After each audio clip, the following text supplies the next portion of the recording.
The woman Folly is loud. She is seductive and knows nothing. She sits at the door of her house. She takes a seat on the highest places of the town, calling to those who pass by, who are going straight on their way. Whoever is simple, let him turn in, she says. Whoever is simple, let him turn in here. And to him who lacks sense, she says, stolen water is sweet, and bread eaten in secret is pleasant. But he does not know that the dead are there, that her guests are in the depths of Sheol. That's what we're looking at this week. Welcome to Brighter Rays. Now, I want to start with the first two verses today, and we're going to look at the personification of foolishness in verses 13 through 14. The first thing we see here, the first description of Folly, the woman Folly, is that she is loud, or it could also be rendered as brash. She is kind of grating. She's not nice. She's not gentle. She doesn't have, what she ought to have. She is in your face, kind of that kind of person. That's this in there.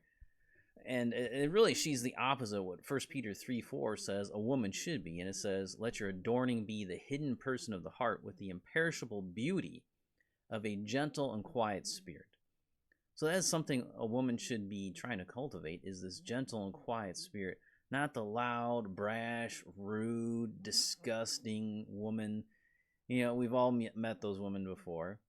And they're like, well, I'm just being myself. No, you're not. And maybe you are. maybe you're right. Maybe that's true. Maybe you are being yourself. But that's the problem, right?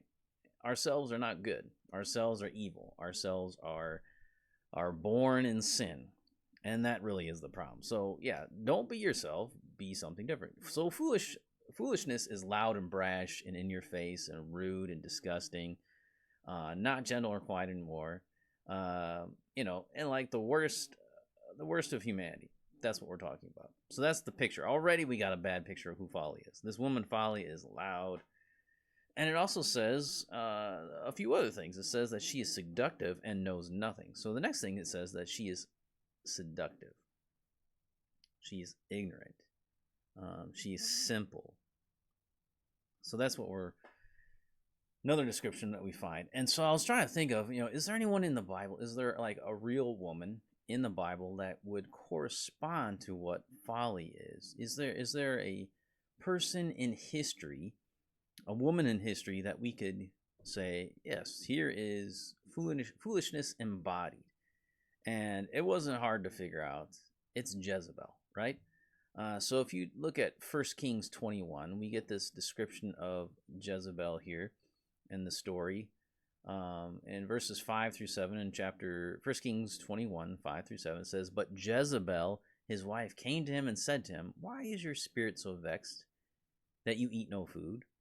And he said to her, Because I spoke to Naboth the Jezreelite and said to him, Give me your vineyard for money, or else, if it please you, I will give you another vineyard for it. And he answered, I will not give you my vineyard. And Jezebel, his wife, said to him, Do you now govern Israel? I will. Do you not now govern Israel? Arise and eat. Eat bread, and let your heart be cheerful. I will give you the vineyard of Naboth the Jezreelite. Right? So this is how simple people think. This is how ignorant people think. Well, you're king, right? And you don't have what you want? That's ridiculous. Well, I'll get it for you. And so she's thinking like a simple, ignorant person. She is seductive. We'll see that in a minute. But she doesn't know anything. Like the reason why Naboth the Jezreelite is not giving up his property is because it's his family's property. And it's against the law of God to be giving away this property. And so he shouldn't do that. He's right. Naboth is right. But, Ahab doesn't really care. Ahab just wants a vineyard. He's a spoiled man. He is a boy. He is not a man. He is a little boy, and he just wants what he wants. Even just because you're king doesn't mean you get to act like a little boy. And so that's the problem. But Jezebel comes along is thinking like an ignorant person, like a simple person, a person who knows nothing, and just like, well, I'll just get it for you. Like, well, no, you can't. You shouldn't, right? why are you catering to this weak man? This is a horribly weak and simple man. And then you're just going along with it. This is ridiculous. So the whole thing is just a horrible story. Jezebel's story is really the woman Folly. She is the woman Folly. Like this is really describing her, right? For all intents and purposes, she is this person. And then we get to 2 Kings 9, 21 through 22. We see Joram said, "Make ready," and they made ready his chariot. And then Joram, king of Israel, and Ahaziah, king of Judah, set out, each in his chariot, and went to meet Jehu, and met him at the property of Naboth the Jezreelite. And when Joram saw Jehu, he said, "Is it peace?" Jehu answered, "What peace can there be, so long as the whorings and the sorceries of your mother Jezebel are so many?" All right, so here we go. Jehu says, can there be peace? Well, no, because not as long as your mother Jezebel, who is whoring and committing sorcery in the land. That's the problem, right? So here we go. The woman of Folly is loud, she's seductive, knows nothing, and there's the problem. It describes Jezebel to a T. And then we get to 2 Kings 9:30. When Jehu came to Jezreel, Jezebel heard of it. And what did she do? She painted her eyes and adorned her head and looked out the window. So what is she doing? Trying to be seductive, right? She's painting her eyes. She's making herself look good, and she puts on her headdress. So she's trying to seduce them instead of, being true and honest, like she never is. And it says, and as Jehu entered the gate, she said, "Is it peace, you Zimri, murderer of your master?" And so, is it peace? No, this is kind of the seductive, kind of simple, ignorant kind of talk. And where is she at? He comes and he enters the gate. Where is she sitting at? At the entrance of the gate. And it says right there, she sits at the door of her house, takes a seat on the highest places of the town. What is that saying? Well, it means that the woman Folly, the woman Jezebel as well, is opportunistic. She's opportunistic. She is waiting for the opportunity to do what she wants to do. So Jezebel used her husband's place of authority to have the prophets of the Lord killed so that she could practice what she wanted to without ramifications. At least in her mind, that was the idea. So she took the opportunity because her husband was now king of Israel. So I can have, I want to practice my sorceries. I want to practice my my evil, my black magic, and I want to be, practicing these evil practices. And these stupid prophets of the Lord are causing me problems. They're gonna call me out. They're gonna prophesy against me, so I'll have them all killed. And so she sees the opportunity where her husband's place, her husband's authority now is her opportunity. Like, oh great, now I can get rid of these people. Now I can practice sorcery, and I can do all this stuff that I want without ramifications, without getting caught or without getting in trouble for it. At least I won't be killed for it because these prophets will be all gone. And so that's what Folly does. This is very opportunistic, sitting, waiting for this opportunity to happen. And she forces her way into authority. So she sits down at the house. She takes the seat on the highest places of the town, right?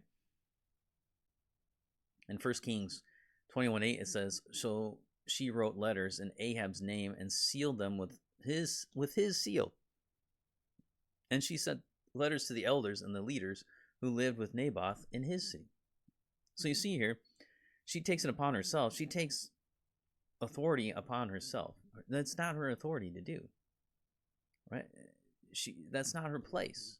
She doesn't have the authority, but what does she do? She forces her way into authority, into places of authority, so that she can, take the seal from Ahab and use that to do what she wants. Ahab didn't do this, but she takes the seal and then uses the authority that's not hers, and that's what happens. You get in trouble. Man, I see this so much happening in the church with women who take authority that's not theirs, and then you see the ramifications. They're loud. Some of them are seductive, right? And some of them know nothing, and yet they're using the authority and they're opportunistic, and they get their way into authority in the church and just ruins the church. And pretty soon you have a bunch of weak men, women who are in authority that shouldn't have it, that they have stolen authority. And after a while, the church falls apart. And then those who are left are just kind of left there to pick up the pieces, maybe. Or it might be mercifully, God may just shut the door and then send the people to better churches and have a better experience somewhere else where the men are strong and the women are awesome, not like Jezebel. So that would be a blessing to those people. But so this plays out in a lot of different ways, and that's one example of how that can happen. But you have these women folly who are really everywhere. But really, the idea that they are foolishness, they are just consumed by it, and that's who they are. They play this role. They're not wisdom. They're folly, they're foolishness. So that is the beginning of our study for this week. We're going to end there for today. That was verses 13 and 14. So she's sitting at the top, looking down, and taking those seats at the door of her house. She's in charge, taking the authority. And so come back next time. We'll take a look at Folly's targets as we look at verses 15 through 16.